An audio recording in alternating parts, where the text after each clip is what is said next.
I was trying to decide what I really wanted to talk about when I came today, because I obviously do a lot of work with homelessness, as most of you probably know.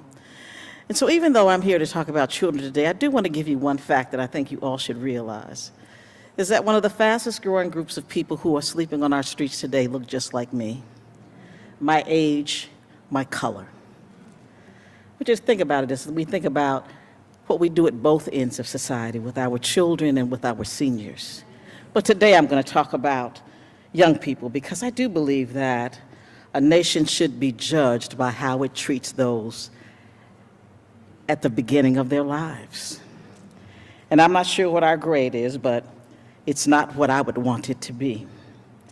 So for 50 years, the Children's Defense Fund has made everybody aware of the plight of young people. And I thank you all for being here and carrying out Dr. Edelman's vision and her passion about what we need to be as a nation to make our children's lives better. You are advocates, and I thank you, and I want you to continue to advocate. You know, I know it's corny, but our children really are our future. And our children deserve to live in homes and communities that are safe, that are healthy, so they can grow up to be whoever or whatever they choose to be. We know a bright future is more difficult to envision for some children than for others. Too many children in this country are born behind the starting line of life, with very little chance of catching up to those who have had a head start. And we do have many who have had a head start. Too many of our children are born without a safe and stable place to call home. Too many children live in neighborhoods that do not have access to healthy foods, decent schools, or clean air. But I do believe that America is the greatest nation on this earth. And there is very little that we cannot do if we put our minds to it. The possibilities are endless. We have a lot of work to do to live up to our possibilities and to our promise. So we must work to build a just and caring community and ensure that our children of all backgrounds, in all neighborhoods, can thrive, not just grow, but thrive. As the 18th Secretary of Housing and Urban Development, I know that having access to good housing is key to having a good life. I was a kid that grew up poor, didn't even know I was poor. And let me tell you why I didn't know I was poor. Because I had a home. I had a place where I could go and feel safe and feel encouraged and supported and unapologetic about my circumstance in life. We lived in this big two-family house. On one side was my great-grandparents, my aunt and uncle, their 6 kids, and whoever came from the South. On our side was my grandparents, my mother, my brother and I, my aunt and her kids, and whoever came from the South. That is how we grew up, and I thought nothing was wrong with it. I never thought about the fact that I was living in overcrowded conditions. I never thought about anything because I felt loved and supported and safe. Every child should feel that same way, no matter their circumstance. So when we talk about building a country that lives up to its ideals, we must talk about building communities where everyone has an opportunity to succeed, and we must start with housing. It is the foundation for everything that comes after.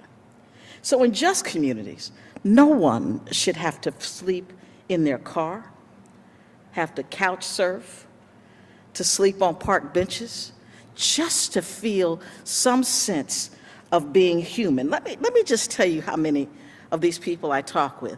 One of the fastest growing groups of people on the street today are families with children. Can you imagine every day not knowing where you will sleep or eat?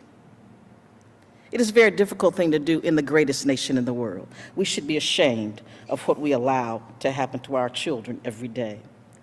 So it is my job and those people who work with me to ensure that everyone has a chance to live in a just community where people can find quality rental housing, no matter whether they have money in the bank or whether they have a housing voucher in their hand.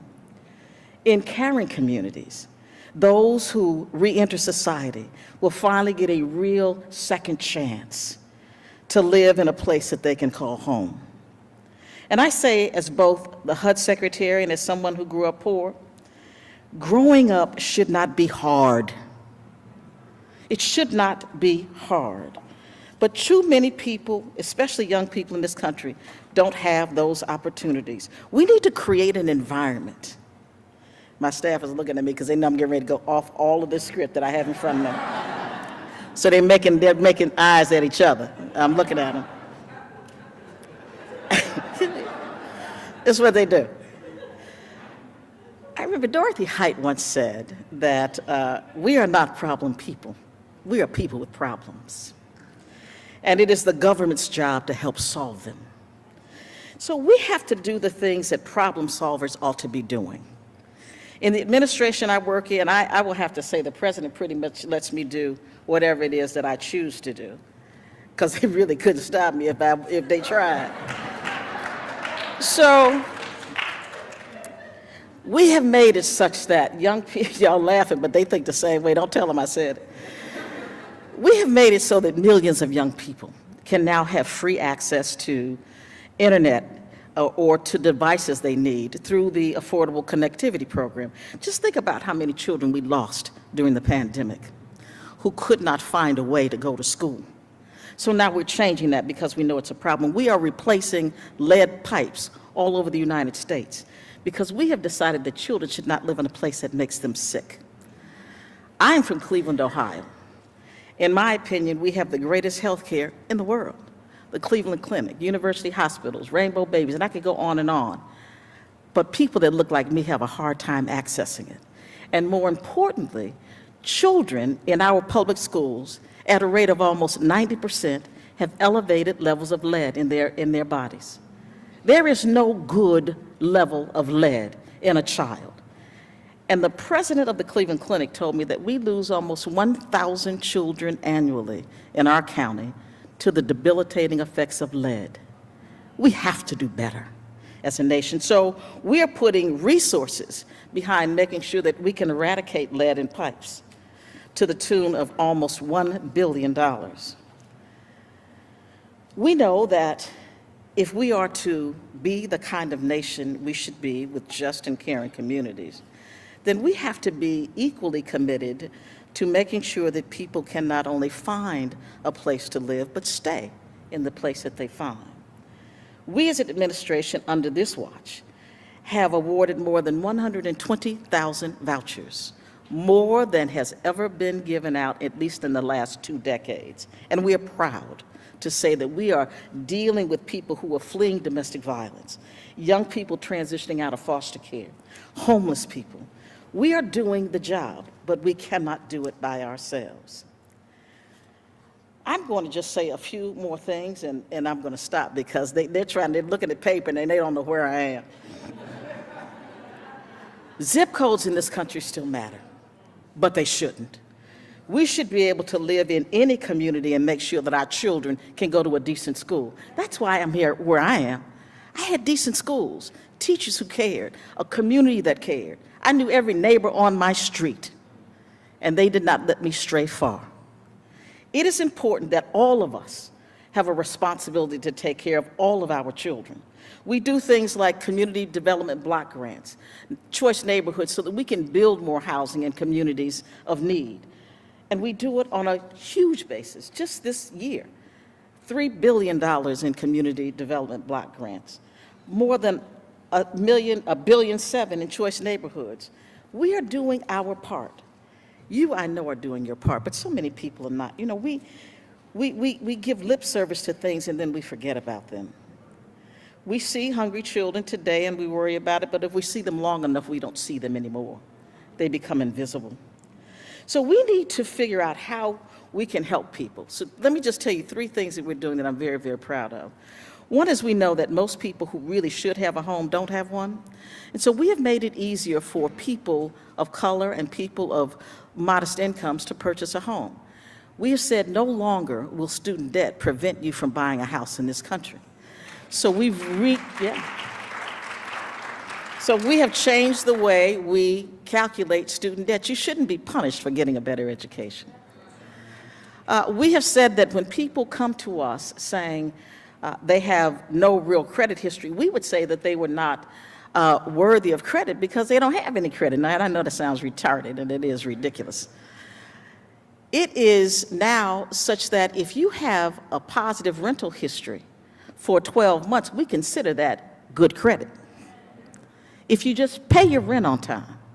And then the last thing we have done is we have said that we know that people who pay their rent regularly can pay a mortgage because it is generally less than rent. The impediment is the down payment. So we're giving down payment assistance. We're giving it up front and putting it on the back end. We are doing all we know how to do to make sure that children in this country can live in a world that is a world better than the one that we had. And I will close by saying this. It is time for us as a nation to let young people dream again, to let young people believe that things will get better, that things will get better and they can look forward to a tomorrow that is better than today, to not worry about adult things, to not worry about where their next meal is coming from, or where they will lay their heads. We need to allow them to be children, because children today carry the stresses that we carry. We need to allow young people to feel like they are children. We cannot let their dreams die. For as Langston Hughes might say, when dreams die, life is a broken-winged bird that cannot fly. We must allow our children to dream and to fly. Let's let them soar. Thank you so much.